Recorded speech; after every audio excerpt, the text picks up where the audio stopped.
Hi everyone, it's Desiree here again. And as I promised, I'm going to talk a little bit about the tiger nut.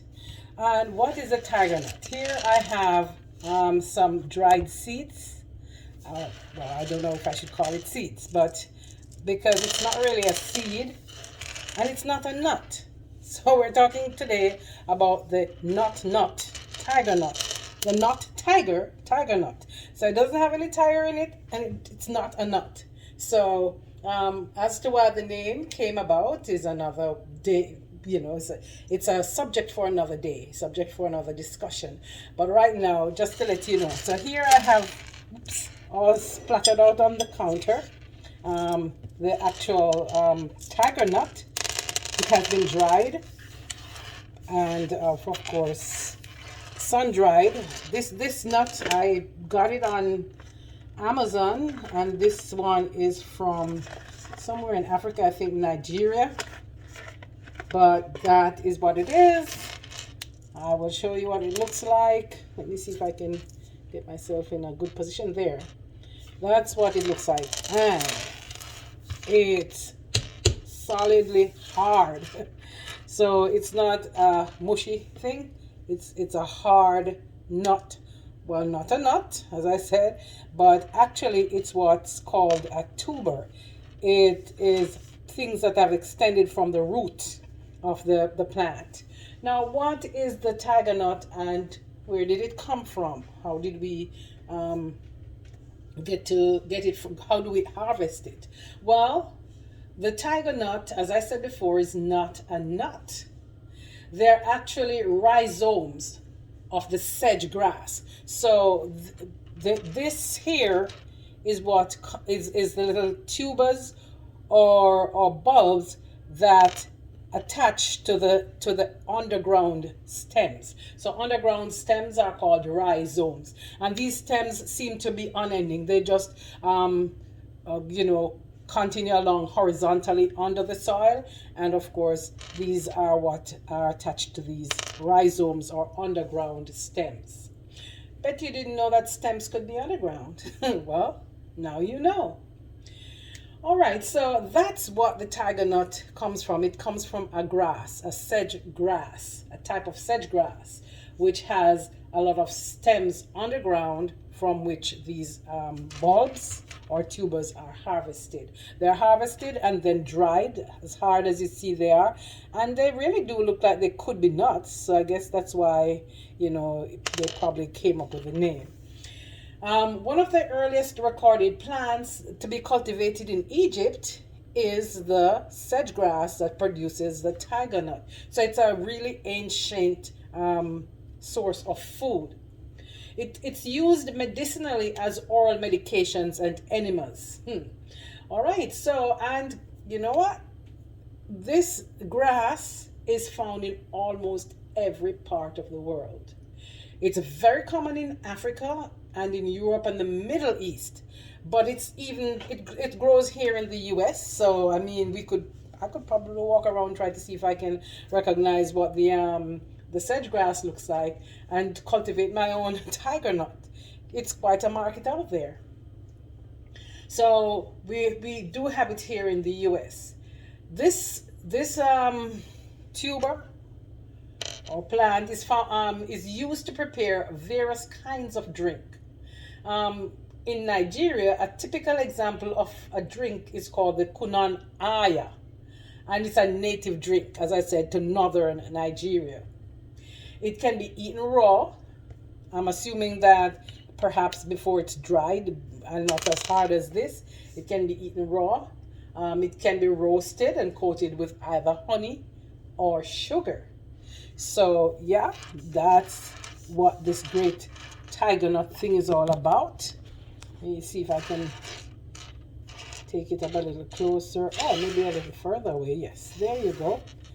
All right, there. So what are some of the benefits of the tiger nut? Well, the tiger nut can be used in managing stress. So yeah, this is a very appropriate food for today's world where people are so much under a lot of stress. It's also a good colon cleanser because it has very high fiber content. It's excellent for weight loss and for weight loss recipes. This is because it has the ability to act as a mild appetite suppressant due to the high content of complex carbohydrate, which is not readily digested by the body. So, great news for people like us who want to lose weight. We can load upon the tiger nut. It helps to suppress our appetite, and that high level of complex carbohydrate, which the body doesn't digest readily, will not be absorbed a lot into our bodies. So it can help us to lose weight and to maintain our weight. Now, this action increases the feeling of fullness, and it reduces the number of calories that are absorbed from food. So it not just makes you feel full, but it also helps to reduce the number of calories absorbed from other foods that we eat. That's good news. Yeah. The tiger nut is also regarded as a digestive tonic. It's used to treat flatulence and other digestive disorders. So there you go again. Really great for now. And people eat so many other things that really cause digestive problems. So let's do a little exploration, find some tiger nuts and process them and help ourselves. Okay. It's also a great substitute for cow's milk, and it's rich in vitamin E and vitamin C and helps to combat hypertension. The tiger nut is also a good source of healthy fats. It contains 82% unsaturated fat and just 18% saturated fatty acids. Now, one of the unsaturated fats in there is a mono unsaturated oleic acid, and this what this does. This helps to increase your HDL level. What is HDL? HDL is a good cholesterol, right? So there you go. It helps to increase your HDL level. So again, it's good for your heart. It's good for lowering the bad cholesterol and keeping the good cholesterol, at the rate, at the stage where it should be to keep our bodies healthy. All right, so it contains many elements also that make it a good source of nutrition. For example, it contains a lot of a substance called arginine, and this is rich in mono unsaturated fats also. It is one of the most nutritional sources of milk. So move over, Mr. or Miss Cow's Milk or Mrs. Cow's Milk, move over, because the milk made from the tiger nut is one of the most nutritional sources of milk you can source. Now, why? Because it contains magnesium. What is magnesium? Magnesium is a substance that is good for the nerves, and it's good for muscle function and for proper functioning of the immune system. So in today's world, where we're still a little bit not yet on the tail end of the COVID, tiger nut, take a front seat. That's what I would say. All right, so it contains all of that. It also contains calcium, just like cow's milk. It contains calcium, which is essential for building and maintaining healthy bones and strong teeth. And of course, there are other benefits, and I'll just outline these in a nutshell. Pun intended, though this is not a nut. It's good for diabetes control. It's good for a fertility boost. So for those persons who would want to add to their family, there we go. The tiger nut will do its job. It will help to boost your fertility. It helps to detoxify the liver. It helps to prevent colon cancer. It prevents cardiovascular diseases, and it is an excellent source of non-animal protein. So for those of us who are trying to eat more plant-based, or for people who are vegans or even vegetarians, and of course for people who also eat meat, it's an excellent source of non-animal protein. And for those people who may be lactose intolerant, this is a great substitute for milk. It's very good. It's high in potassium, and so it helps the cells and the organs function optimally. And because it's high in also vitamin E, of course, we know that it's good for skin health. So that, in a nutshell, are some of the benefits that the tiger nut offers. Now, I started out by showing you the dried ones, which these aren't what I will be using, because but just to give you an idea of what they look like, I'll put this back in the package. Now I'm just gonna show you briefly, which is quick, how to make the milk.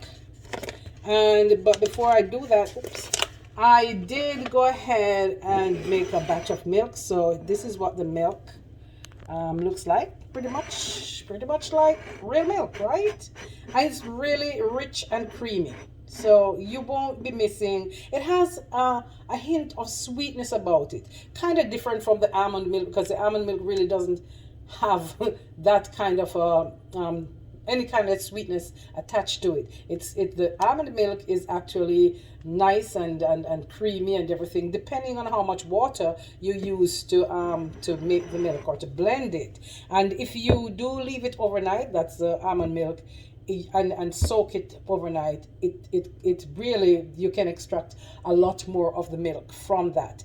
This, however, I mean, this is not a nut, and this is what I've done. I've soaked it overnight, and it's recommended, of course, after you have gotten it, you rinse it off, and then you soak it in clean warm water for about 24 to 72 hours. So here is mine. I have soaked it already, and it's been about a little more than 24 hours, I think. I put it in yesterday, and what time is it? It's 2:50. I probably did it earlier than 2:50, about maybe 11 o'clock. So it's been soaking, and it's been suggested, if you want, you can add a pinch of salt. That will help to hasten the process. I did add a little salt. Sometimes I do a pinch of salt in my milk, because that gives it a more authentic kind of milky taste, so I think it enhances the taste of it. But you still have to watch how much sodium. And of course, I don't use table salt. I use the pink Himalayan salt, or I try to get the sea salt, which are the two types that are better for you, in terms of sodium. You don't want to raise your sodium level too high. You want to be healthy. You want to keep your body functioning well, and you want to have your heart rate and your blood pressure at a normal average rate. So you don't want to use too much salt, but a little pinch won't do much any harm, I think. So of course, this is the age-old way of doing it, is to tip a pinch of salt in the water, which will help to hasten the process. Now, once you've soaked it and you're ready to make the milk, you want to rinse it off again, and I guess pour off that water, which is what I'm doing right now. I'm kind of out of the camera range. So you're going to rinse it again. Then you're going to place it. So let me rinse it off using my filter faucet right here. So I've rinsed it off and poured the water off, and my trusty Vitamix. And I'm going to place it in here in the Vitamix, and then the next thing I'll do is to add some water to it. This is optional. You can also put a little bit of ginger root, piece of fresh ginger root in it, or you can add some dried dates if you would like. For me, I wouldn't do that, because I just want the milk without all the sweet in it, because then I will be using it to make my smoothies, using it to do other kinds of things that milk is called for. So I'm going to add, it says doesn't add too much water, because let me see, I'm going to add about, maybe that's about a cup and a half, and I'll add that, and then I'm going to blend it for about 3 minutes until there's a fine watery puree. So give me a moment. You can see my thing on there. I'll turn this on, and then I'm gonna blend it on high.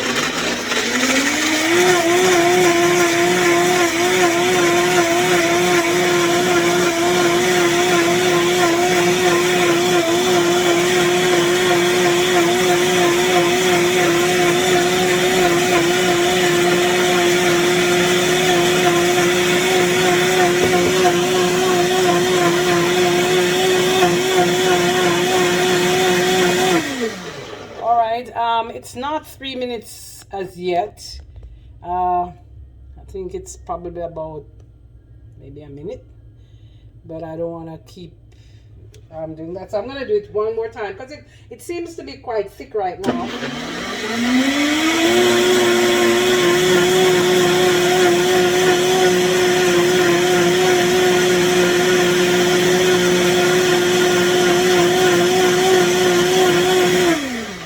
Okay, because this is a Vitamix, I think it's doing the job even in a faster time. So here now what I'm going to do is to strain it. Now you can use a fine sieve, which I have here, but I like the idea of using not my nut milk bag this time because I'm not using a lot. I'm just going to do a little bit, and so I'm going to use a clean piece of cheesecloth to line the sieve with, or the strainer, whichever one you call it, and pour it into the strainer. So if you notice, you can see how thick it is. Let me pull it away so you can see the thickness of the thing. Now, so the thing you have to do is you're going to extract the milk. Okay, so that's what I'm doing, extracting the milk. You can see it coming down. And you're not gonna throw this out, because you want to extract as much of the milk as you can from it. So there was a little left in there, so I'm gonna pour the rest. Oops, that's a good amount. I'm gonna pour this out and squeeze it through.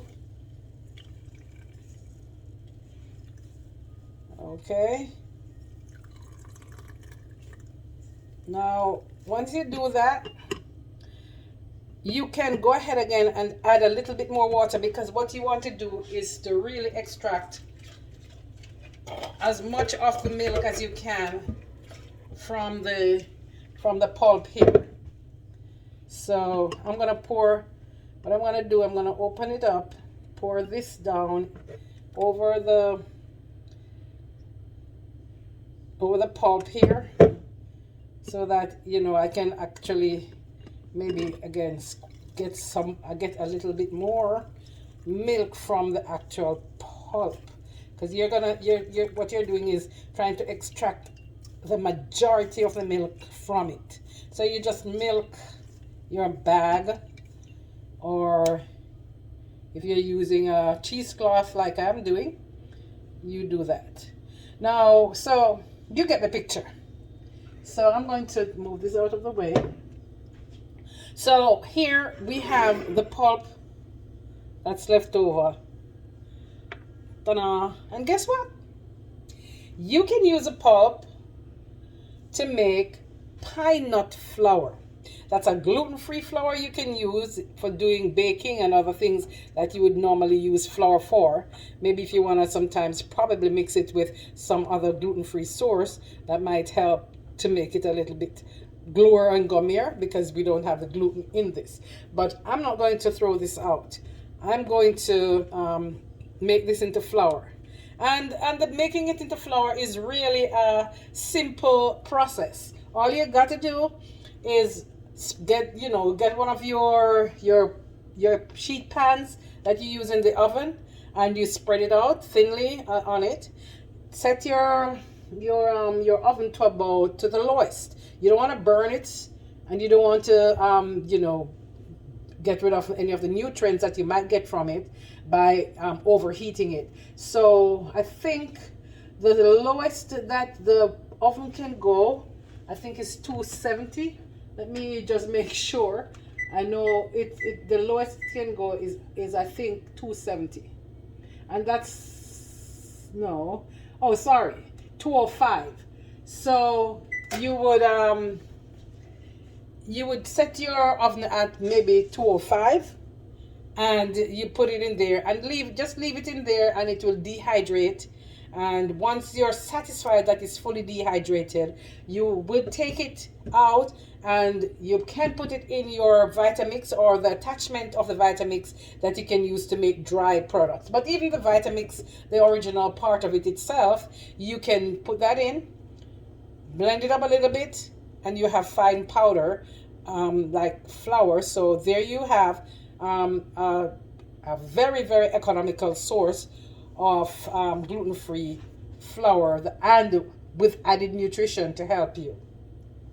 So here we have the milk, and I did secure a bottle that I would like to pour the milk in. I already have this amount, okay, and this is what I did earlier on. And here we have, and I'm gonna try and pour this out, although this doesn't have a spout, so it might. Okay, so there you go. Well, very, very nutritious, very milky, quite delicious.